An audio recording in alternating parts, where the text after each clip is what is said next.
Hi guys, so we did a short on the B7 about issues, flaws, problems, setup issues. Well, we alluded to that and been inundated with mainly messages and things as to people want to know more what we think. So grab a cup of coffee, grab a drink. We're going to have a casual chat about what we've found with this and what we think issues, problems, solutions are for the associated B7. So this car is one of the first ones that came out in the UK. We got it pretty much as soon as it released in the UK about 2 years ago, and we mainly race on AstroTurf or indoors on carpet, and that is relevant on the surface that we race on in the UK is relevant, particularly when we come on to setups, because I think it masks some of the problems and exaggerates some of the problems, but we'll come on to that later on in the video when we talk about setup. But the other area we're going to talk about is reliability, the reliability of this car. Now obviously when they test these cars, they test them with the top drivers who make very few mistakes and crashes. But the majority of us, let's face it, probably 90% of the people who are going to drive these cars are going to have crashes, and the speed that they go at, they're going to be quite big crashes.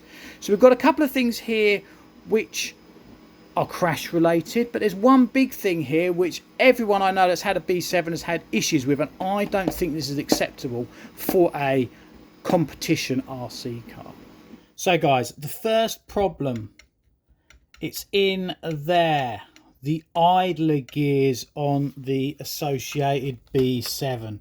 Obviously got a 5-gear gearbox, and I don't know in the UK anyone who has not stripped a set of these idler gears, and that is not acceptable in a car, in a top line off-road associated buggy or in any buggy. It's not acceptable that we are stripping idler gears.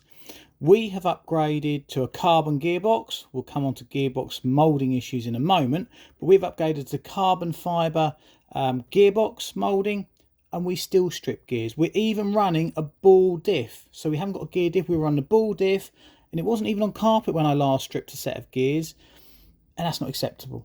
You can get upgraded wheel speed ones. I think RW do them as well, which we have now put in this. But should you have to replace the gears in a car like this? None of the other brands do. It's just not acceptable. So one word of warning, if you are buying a B7, you will do. I'm confident you will do the gears in the gearbox. So we mentioned the gearbox moulding issues. Well, we did a video on this, and I'll try and leave a link somewhere up here on the video if I'm really clever. Probably isn't. But we did a video on it. There was, on the first releases, I'm not sure when they sorted out, but there was a problem with the gearbox alignment. So the distance between the C block and the D block was slightly different each side. It was slightly more this side than that side.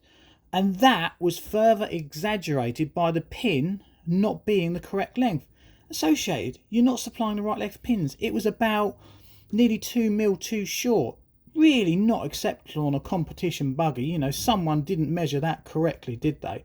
We do supply, in fact we still supply correct length pins for here. We supply them just as a pair, so you can buy just the pairs for the rear arms. Much cheaper than having to buy a whole set. I think you have to buy a whole set of pins from Associated.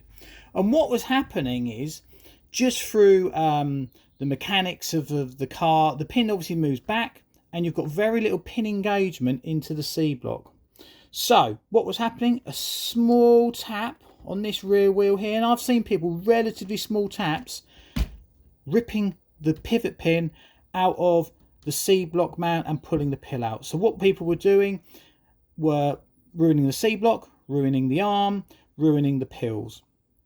And again, to say the solution to that is A, have the correct length pin, B, Associated, have a correct moulding on the gearbox, and also you could buy upgraded C blocks which were more chunky. But should you have to do that? No, you shouldn't have to do that. I think that problem has been more or less resolved, but I think, you know, Associated, has this been rushed to market? Not acceptable things to have on a car of this level, or in any car. I don't think in any car, if you're buying a car, it should be fit for purpose, and this area here and the gearbox not fit for purpose. Can argue that, okay, if you don't crash, you're not going to have this problem, which is probably what happened in testing. But most people that run these cars are going to have some little crashes here and there. And again, it's only a little crash which caused that problem. And while we're on the subject of crashes, lots of people, myself included, have all had a problem with this. And it's at the other end of the car. So the front of the car. The philosophy with the associated B7 is wide arms, narrow pivot. It's the same principle at the back, wide arms, narrow pivot. But what we've found is setup issues. We'll come on to that shortly. But this narrow part of the chassis is not very strong. I've bent a chassis. People I race with have bent chassis. I'll admit the top racers who don't have the accidents are unlikely to bend the chassis, but your average racer I would be surprised if that chassis is not bent. So that it brings on to the question, if you're going to buy a second-hand one of these, you might have a bent chassis on it, and it can be subtle, it can be severe. I've seen people try to bend them back. Because of this alloy, it doesn't bend particularly easily, or doesn't bend back particularly easily, I should say. So that is a frustrating part. And as we know, these chassis, they're not cheap. They are 60, 70 quid in the UK. That hurts when you have to buy a new chassis for having an accident. I don't think that should happen. Is it strong enough in this area here? It's very, very narrow. I don't know whether that is the right way to go. You know, other cars, I haven't seen other cars bending chassis, certainly to the degree that associated B7s seem to bend. It's just a bit much for me to have that problem. You know, if you couple that in with the problems you've got on the back here, it's not really a very strong car for the average club racer. Certainly, I don't think. So, setup issues with this car compared to the old B6, which we do have one here, which we will come on to in a minute. It is hugely different to setup, which you'd expect because it's got a different philosophy. It's a whole new car. But we have really struggled, and there's a lot of people in the UK have really struggled. And one of the things seems to be the rear end and the stability of the rear end. So I'm going to now come on to the 3 or 4 areas which we've looked at, and we still haven't got a solution to totally, but it just highlights the areas and the problems that we think we have with this car. So if we come on to the rear end of this car, which we think is one of the areas which has got the most challenges to.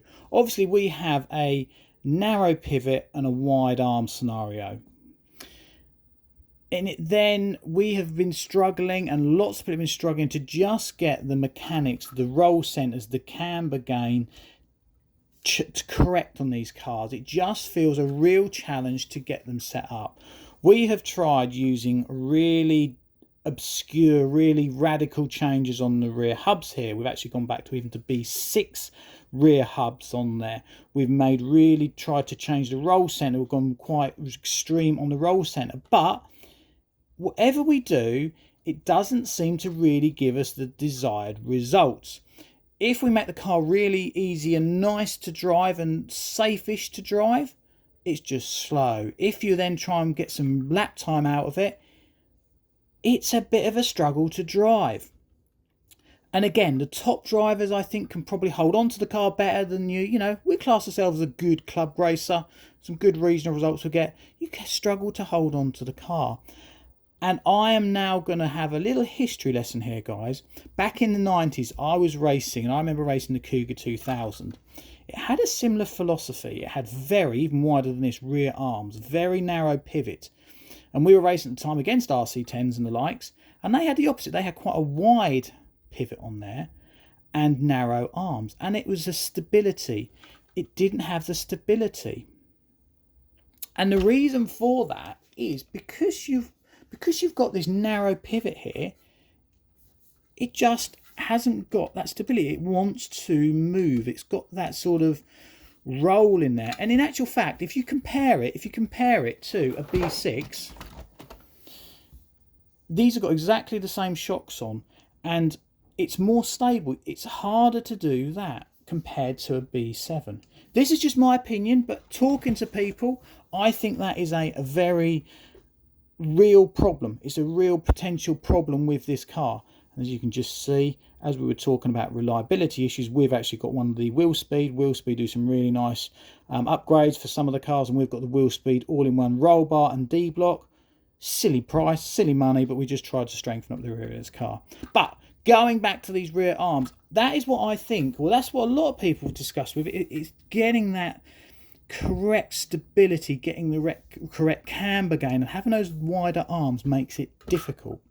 And when we're racing on AstroTurf tracks, which are quite bumpy, it exaggerates the problem. If you're racing on smooth tracks, they can have big jumps, but if you're racing on smooth tracks like carpet, which we race on in the UK, it doesn't show that problem up so much. Again, if you're perhaps on a smooth dirt or clay track, again, I don't think it shows that problem. But when you get on bumps, the car is just not got that stability.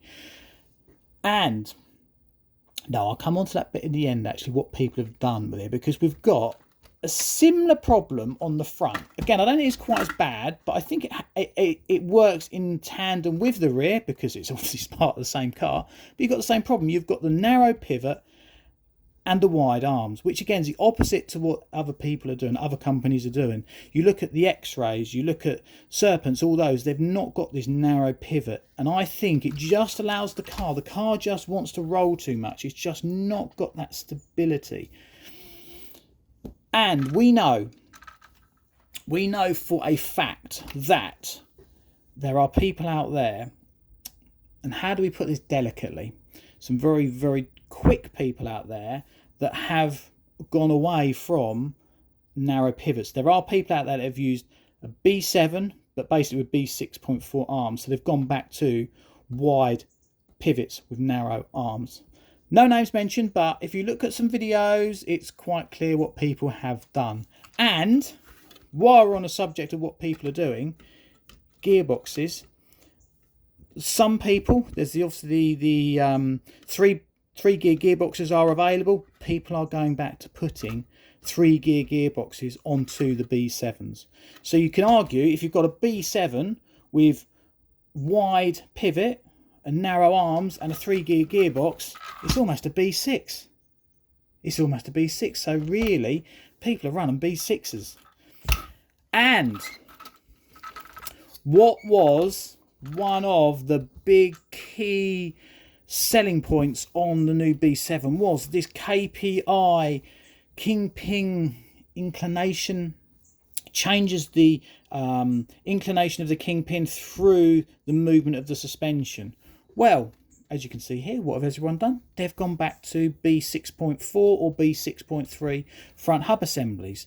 The reason for that? Because it makes it more consistent. And again, we're not alone. Lots and lots and lots of people are doing this. Lots and lots of the top drivers are doing this. So what is left of a B7? Again, have they got that wrong? Leave us some comment. This video, I'd really like to get some comments down below on what people think, how people are getting on, because we have this year, see, we've really struggled with this car. So much, in fact, at one or two of the meetings, we swapped this car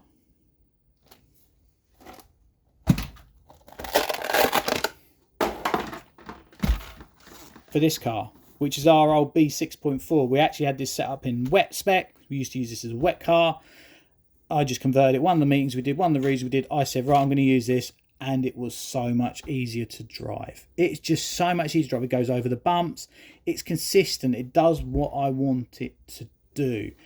So what has Associated done? What are they going to do with the B7? I think they're going to have to do something. They're going to have to do something, because certainly here in the UK, there's lots of drivers are going away from the B7. It's just got too many quirks. It's got such a narrow setup window. You can think you've got it dialed in. You can think you've got it dialed in. Other cars will only be making small tweaks between rounds, between races. You do the same, and all of a sudden you are absolutely nowhere. It's just such a difficult car to set up. And again, I think these wide arms just exaggerate the problem. and the reliability issues are just frustrating. So that's our thoughts on the B7. As I say, leave us some comments down below. We'd really like to get some discussion going on this. We're not sure what we're going to do, whether we're even going to run the associated B7 next year or through the winter. Carpet, we don't mind it, but certainly off-road, it's just becoming hard work. It really is. So, thanks for watching if you've got this far. Say, leave those comments down below, and we're going to have some more videos on the Associated, because, as a little teaser, anyone that follows Associated, on their four-wheel drives, what have they now done? They've now gone wide wishbones. Have they made the same error on the B84? We're going to do a video on that to talk about that. But if you click on that subscribe button, you will see as soon as we release that, you'll be able to have a chat about that and see what you think about that.